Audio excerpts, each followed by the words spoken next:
My name is Fatma Mancha. Today the topic of my presentation seasonal variation. Seasonal variations का meaning क्या है?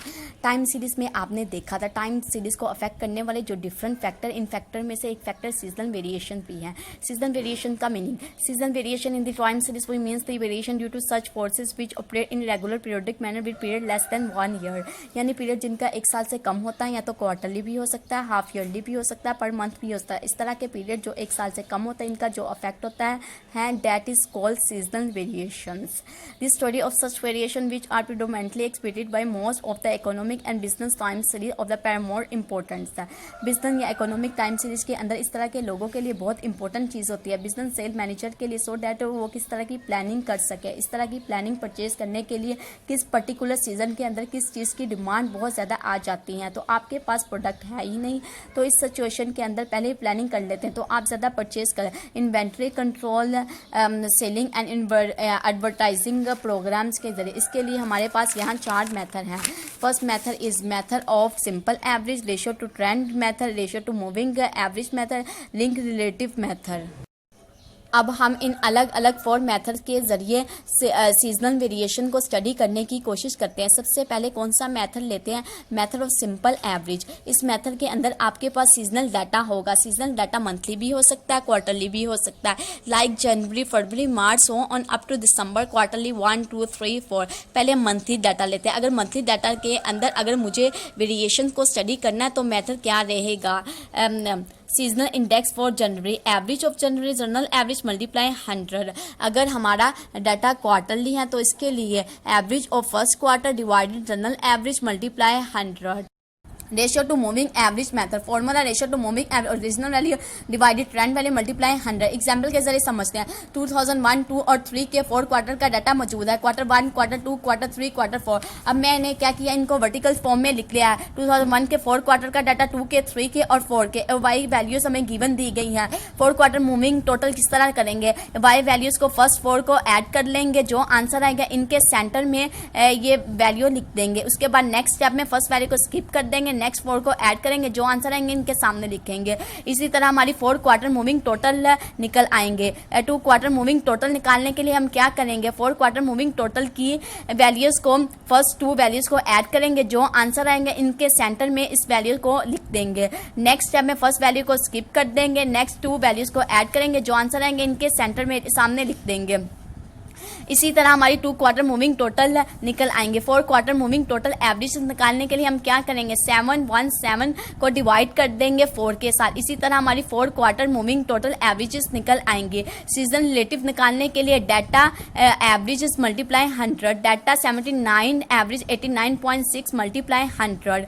इससे हमारे seasonal relative निकल आएंगे. सीजनल इंडिसेस जैसा कि 2001 और 2 के फर्स्ट क्वार्टर की वैल्यूज नहीं आई है, 2004 के थर्ड और फोर्थ क्वार्टर की वैल्यू नहीं है. अब हम देखेंगे इस टेबल में कोई एक्सट्रीमली वैल्यू तो नहीं, इसको हम डिस्कार्ड कर देंगे. 89.3 है, 99.2 है. अब इन 2 वैल्यूज को ऐड करेंगे. एवरेजेस निकालने 156.0 को डिवाइड कर देंगे 2 के साथ.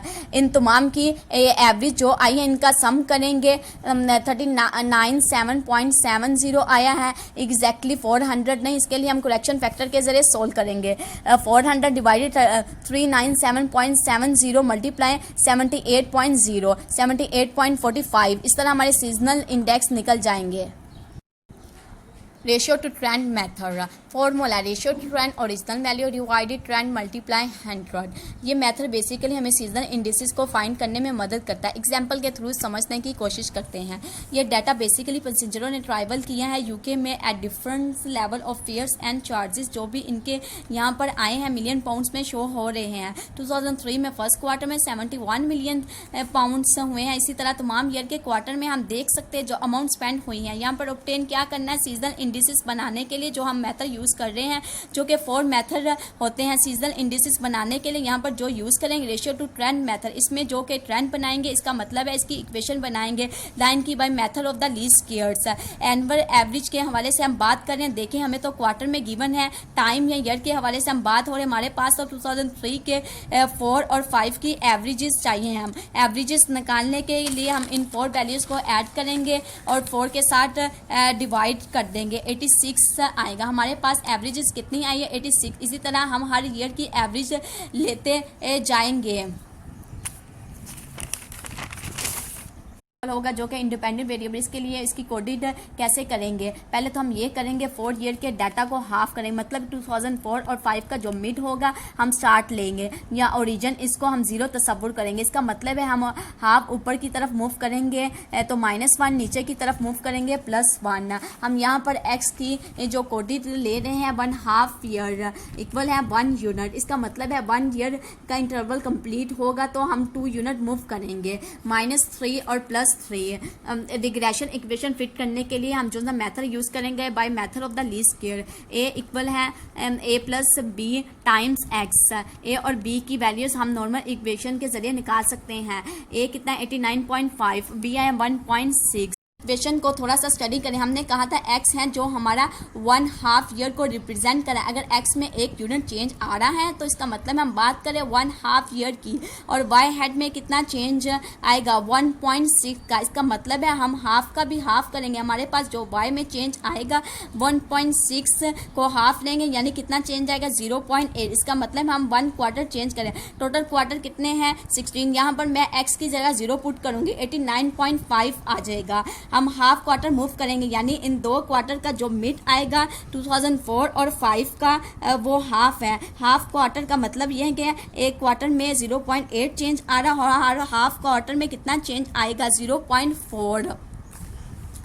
इसका मतलब है 2004 के 4 क्वार्टर में 2004 के 4 क्वार्टर में जो वैल्यू लिखेंगे हम इसकी पीछे की तरफ मूव करें, यानी ओरिजिन से लेफ्ट साइड पर मूव करने हैं तो हम नेगेटिव वैल्यू लिखते हैं। ये इसके लिए हम 89.5 में माइनस करेंगे 0.4 को, 89.1 आ जाएगा। और 2005 के फर्स्ट क्वार्टर में 89.5 को ऐड करेंगे 0.4 को, 89.9 आ जाएगा। पीछे की तरफ हम माइनस करते जाएंगे 0.8 को और आगे की तरफ हम ऐड करते जाएंगे 0.8 को। अब परसेंटेज टेबल इसको निकालें। Original value divided trend value multiply 100। Formula ये इसका original value 71 divided trend value 83.5 multiply 100। इसी तरह ही हमारी परसेंटेजेस निकल जाएंगे। टोटल करेंगे इनको, इन तमाम की एवरेज को ऐड करेंगे और इनका मीन निकालने के लिए इन तमाम एवरेज को डिवाइड कर देंगे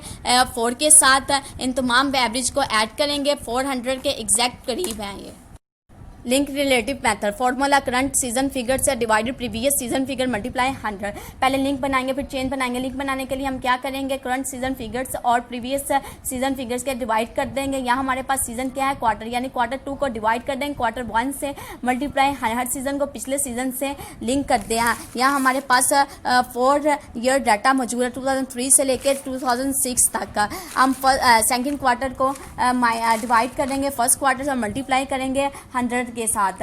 इसी तरह हमारे निकल आएंगे। अब मीडियम निकालने के लिए हम क्या करेंगे अरेंज करेंगे डाटा को, और सेंटर वाली वैल्यू जो सी होगी वो मीडियम होगी। और इसको सेकंड क्वार्टर में हम क्या करेंगे डाटा को अरेंज करेंगे 2 और 3 वैल्यू को ऐड करेंगे और डिवाइड कर देंगे 4 के साथ। इस तरह मीडियम हमारे निकल जाएंगे।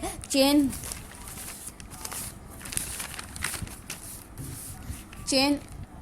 टिप निकालने के लिए ये 8 जो सा फर्स्ट Q1 होगा वो 100 और Q2 के लिए एवरेज लिंक रिलेटिव और Q2 की मल्टीप्लाई करेंगे CR फॉर Q1 का डिवाइड करेंगे 100 के। इसी तरह हमारे चेंज रिलेटिव्स निकल आएंगे।